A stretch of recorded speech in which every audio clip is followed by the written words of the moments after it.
Hello everyone, welcome back to your channel as the CLAT. I am Hrithik Sinha. तो आप में से कई लोग क्लैट 2025 की तैयारी या तो शुरू करने वाले हैं या तो ऑलरेडी मन बना चुके हैं, या फिर कुछ बच्चे ऐसे भी हैं जो कि क्लैट 2024 में एग्जामिनेशन दे चुके हैं, जो 12th के बच्चे हैं, और वो ड्रॉप लेकर के क्लैट 2025 जो कि दिसंबर 2024 में कंडक्ट किया जाएगा उसकी तैयारी करने के लिए कोशिश कर रहे हैं। सो मैं इस चैनल के थ्रू पूरे 2024 के ईयर में आपकी मदद करने वाला हूँ क्लैट 2025 के प्रिपरेशन की। ओके, इस वीडियो में मैं 3-4 बातों पे बात करना चाहता हूँ। सो देखिए, जब हम किसी एग्जामिनेशन की प्रिपरेशन करते हैं तो हमें उसका नेचर जानना बहुत ज़रूरी है, और साथ ही साथ ये भी जानना बहुत ज़रूरी है कि उस एग्जामिनेशन के प्रिपरेशन के दौरान, उस जर्नी के दौरान जो भी हमें प्रॉब्लम्स आ सकती हैं, जो भी हमें रोड ब्लॉक्स आ सकते हैं, या फिर कुछ भी ऐसा कुछ कठिनाइयाँ आ सकती हैं, तो उसके बारे में अगर हमें खास करके पहले से पता हो तो काफ़ी अच्छा रहता है। तो इस वीडियो में मैं 3-4 बातें जो जिनके बारे में मैं बात करने वाला हूँ वो ये हैं कि सबसे पहला, इस एग्जामिनेशन का नेचर कैसा। दूसरी बात, इस एग्जामिनेशन के तैयारी के दौरान आपकी जर्नी कैसे रहने वाली है। तीसरी बात कि आपको बैकअप रखने की ज़रूरत है क्या इस एग्जामिनेशन के लिए। और चौथी बात ये कि देखिए, अभी एग्जामिनेशन काफ़ी दूर है, लगभग 1 साल दूर है, राइट। तो अगर आप उसके लिए अभी से ही 100% एफर्ट्स डालना शुरू कर दोगे तो थोड़ी दिक्कत आ सकती है।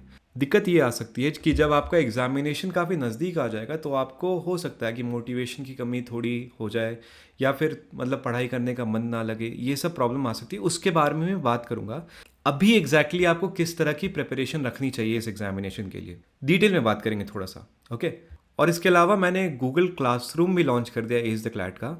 एक्चुअली मैं सोच रहा था कि यूट्यूब के अलावा और कहाँ पे रखा जाए जहाँ पे है ना कुछ नोट शेयर करना हो करंट अफेयर्स के, कुछ लीगल रीजनिंग का रीडिंग मटेरियल शेयर करना हो, कुछ रीडिंग लिस्ट अगर शेयर करनी हो, या फिर इवेंट्स के जो इंपॉर्टेंट आर्टिकल्स हैं वो पढ़ने हैं आपको, वो सब शेयर करना हो। तो उसके लिए मैंने गूगल क्लासरूम खोल रखा है। टेलीग्राम भी खोल सकता था मैं, टेलीग्राम है भी एक्चुअली, उस चैनल का भी लिंक मैं डिस्क्रिप्शन में डाल दूंगा। पर मैं चाहता हूँ कि आप लोग गूगल क्लासरूम ही ज्वाइन कर लो, सिंपल सा एक क्लिक है, राइट। उससे आप डायरेक्टली क्लासरूम में पहुँच जाओगे और वहाँ पर आपको जो भी इंपॉर्टेंट मटेरियल है वो मिल जाएगा। तो यहाँ पे मतलब समझ रहे हो, ज़रा भी डिस्ट्रैक्शंस नहीं है, चैट्स नहीं है, चैट ग्रुप्स नहीं है जिसमें आप बहुत जल्दी डिस्ट्रैक्ट हो जाते हो। Okay, without wasting any further time, let's get into the video. पहली बात क्या है, नेचर ऑफ द एग्जामिनेशन। तो देखो, जो एग्जामिनेशन नीट के जैसे होते हैं या जेई के जैसे होते हैं वो काफ़ी नॉलेज सेंट्रिक होते हैं। आपको खास करके बायोलॉजी सेक्शन में, कुछ हद तक केमिस्ट्री सेक्शन में, बहुत हद तक आपको चीज़ें याद रखने की ज़रूरत पड़ती है। दूसरी तरफ एक एग्ज़ाम होता है यूपीएससी या फिर कॉमन एडमिशन टेस्ट, जो एमबीए एंट्रेंस टेस्ट होता है इंडिया का।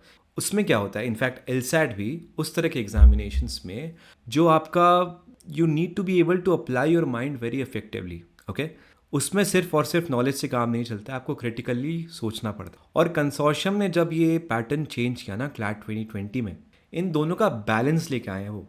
आप अगर इंग्लिश सेक्शन में जाओ तो आपको वोकेबलरी की समझ होनी चाहिए, पर अगर किसी शब्द का मतलब उस कॉन्टेक्स्ट में पूछा जाए तो फिर आप थोड़ा सा अपना दिमाग चला करके आंसर ला सकते हो। करंट अफेयर सेक्शन जिसमें जनरल नॉलेज भी आता है वो काफ़ी नॉलेज सेंट्रिक है। उसी तरह मैथ्स भी है, आपको बेसिक नॉलेज तो मैथ्स की होनी चाहिए 10th तक। लेकिन जहाँ तक बात आती है बाकी 3 सेक्शंस की, इंग्लिश, लॉजिकल रीजनिंग और लीगल रीजनिंग की, तो यहाँ पे आपका नॉलेज आपको हेल्प नहीं करेगा। अगर मैं कल जाकर के 500 क्रिटिकल रीजनिंग के सवाल सॉल्व कर दूँ तो दैट डज नॉट गारंटी कि मुझे अगले मॉक टेस्ट में नंबर अच्छे आ जाएंगे। लेकिन अगर मैं ये समझ जाऊँ कि क्रिटिकल रीजनिंग सेक्शन के इस टाइप के क्वेश्चन को किस तरह से सॉल्व करना है, तो उस केस में जो है ना हमें एफर्ट्स थोड़े कम डालने पड़ेंगे पर रिजल्ट्स हमें बेटर मिलेंगे। सिमिलरली लीगल रीजनिंग में भी जो है आपका फोकस नॉलेज पे नहीं है। ओके, ये बिल्कुल भी मैटर नहीं करता कि आपको कितनी समझ है लॉ की, बट कितना आप अपने आप को अडेप्ट कर सकते हो अगर रूल चेंज कर दिया जाए, अगर फैक्ट चेंज कर दिया जाए उस केस में, है ना। तो इसलिए ये समझना बहुत ज़रूरी हो जाता है कि हाँ, जहाँ तक करंट अफेयर्स की बात है वो नॉलेज हैवी है, लेकिन रीडिंग कॉम्प्रिहेंशन काफ़ी हद तक नहीं है। क्रिटिकल रीजनिंग और लीगल रीजनिंग तो बिल्कुल भी नहीं है। ओके, तो ये बात ध्यान रखना। दूसरे टॉपिक पे आते हैं। इस एग्जामिनेशन की जो जर्नी है वो भी काफ़ी लंबी है अगर आप अभी से प्रिपरेशन कर रहे हो। ओके, मैं ये नहीं बोल रहा हूँ कि आपको प्रिपरेशन नहीं करना है, प्रिपरेशन ज़रूर करना है, अभी से ही शुरू करना है। और मैंने भी लेट 2018 से, जब मैं 2019 क्लैट की तैयारी कर रहा था, तो लेट 2018 से जब तक क्लैट 2020 नहीं हो गया, कोविड के वजह से थोड़ा डिले भी हुआ था, तो जब तक वो नहीं हो गया तब तक वो 1.5 साल काफ़ी लंबा लगा था। तो आई अंडरस्टैंड जिसने 12th एग्जामिनेशन अभी 2024 में देने वाला है वो ऑलरेडी मई 2023 से प्रिपरेशन कर रहा होगा और उसका एग्ज़ाम अगर 2023 वाले मतलब क्लैट 2024 में अगर उसने अच्छा प्रिपरेशन नहीं किया तो दिसंबर 2025 तक उसका भी जर्नी लगभग 1.5 साल का हो जाएगा। और अगर आप अभी 11th में भी हो तो भी मुझे लगता है कि इस समय खास करके आपके लिए 11th वालों बच्चों के लिए इस समय एग्जामिनेशन का प्रिपरेशन शुरू करना ठीक बात है, कोई आप बहुत जल्दी नहीं कर रहे हो। ओके, तो समझो बात ये है कि ये जर्नी थोड़ी लंबी होने वाली है और आप इसके लिए पूरी तरीके से प्रिपेयर्ड रहो। शुरू में हो सकता है आपके मॉक टेस्ट में नंबर कम आए, पर अगर आप एफर्ट्स डालते रहोगे तो धीरे धीरे कर करके बढ़ेंगे। ऐसा भी होगा कि मॉक टेस्ट के नंबर एक जगह पे आकर के रुक जाएं, अब वो बढ़ ही नहीं रहे, फिर आपको और एफर्ट डालना पड़ेगा तो फिर वो और बढ़ेगा, फिर आपको और एफर्ट डालना पड़ेगा तो वो और बढ़ेगा। तो और ये सब मैं इसलिए बता रहा हूँ क्योंकि ये एग्जामिनेशन में ना आप थोड़ा जल्दी बोर भी हो सकते हो। बिकॉज अगर आप 1.5-2 महीना अच्छे से पढ़ दोगे तो सिलेबस कुछ खास बचता नहीं है except for current affairs. Okay, फिर क्वेश्चंस प्रैक्टिस कर करके आपका थोड़ा दिमाग जो है डीमोटिवेटेड नहीं, थक जाएगा, ये बोल सकता हूँ। ओके, तो मैं जो मेन मैसेज देना चाह रहा हूँ आपको वो ये है कि जो ये पूरी जर्नी है लगभग 1 साल की, अगर ड्रॉप लिया है तो 1.5 साल की। ओके, वो जो जर्नी है वो कुछ इस तरह की है जिसमें आपको अपने आप को पेस करना बहुत ज़रूरी है। आपको शुरू थोड़ा धीमे ही करना है, फिर धीरे धीरे रफ्तार पकड़नी है, स्पीड पकड़नी है, और फिर एंड में जो एंड गेम है लगभग 1.5-2 महीने का, वहाँ पे सबसे ज़्यादा एफर्ट डालना है। अब इसका मतलब ये मत समझ लेना कि आपको प्रिपरेशन करनी ही नहीं है, प्रिपरेशन करनी है, ठीक है, उस पर भी आगे बात करेंगे कि अभी क्या करना। और तीसरी बात जो मैं बात कर रहा था कि बैकअप रखना चाहिए कि नहीं, 100% आपको बैकअप रखना चाहिए। आपको एलिट के लिए भी काफ़ी मेहनत करनी चाहिए, पर उससे भी ज़्यादा जो MHCT का एग्ज़ाम है, 2 बहुत अच्छे कॉलेजेस हैं, GLC मुंबई और ILS पुणे। और अगर आपका क्लैट 2024 उतना अच्छा नहीं गया और आप 12th में हो तो MHCT जो 2025 में होने वाला है उसके लिए बहुत सीरियसली आपको प्रिपेयर करना चाहिए। और मैं बैकअप की बात इसलिए कर रहा हूँ क्योंकि जो ये एग्जामिनेशन है ना, इसका आपका पूरे साल का मेहनत 2 घंटे में दिखाना है, और इस तरह के पेपर में आपको हमेशा बैकअप रखना ज़रूरी है। कोई नहीं जानता, आपका आखिरी दिन अगर तबीयत खराब हो गया, कुछ दिक्कत आ गई, कुछ भी दिक्कत आ गई, भगवान ना करे, पर फिर भी कुछ दिक्कत तो आ सकती है ना, तो उस केस में आपको बैकअप्स रहेंगे तो फिर समझ रहे हो आपका रिस्क मिटिगेटेड रहेगा। ओके, तो ध्यान रखना, अगर कोई बोल रहा है कि किसी और एग्जामिनेशन की तैयारी करो मत करो तो ऐसा बिल्कुल गलत है, उसकी बात आपको नहीं सुननी चाहिए। कौन कौन से एग्जाम्स है? एलिट है, MHCT है, और अगर आप 2024 का क्लैट दिए और उतना अच्छा नहीं गया तो अभी 2025 में MHCT होने वाला है कुछ महीनों में, उसके लिए सीरियसली प्रिपेयर करना शुरू करो। उसके अलावा जो हमारे पास स्लैट है, सिम्बायोसिस लॉ एडमिशन टेस्ट, ठीक ठाक एग्ज़ाम है। बाकी जो एग्ज़ाम्स हैं, कॉलेजेस हैं, NMIMS, निरमा, ये सब भी ठीक है, UPS देहरादून है। आपका गोल जो होना चाहिए वो ये नहीं होना चाहिए कि मुझे सिर्फ एग्जामिनेशन अच्छे से निकालना। आपका गोल ये होना चाहिए कि लॉ स्कूल मिले तो वहाँ पर जा करके मैं अच्छे से पढ़ाई करूँ, और जो मेरा आगे का गोल है, जो लॉयर बनना है या कॉर्पोरेट लॉ में जाना है, वो सब फुलफिल हो।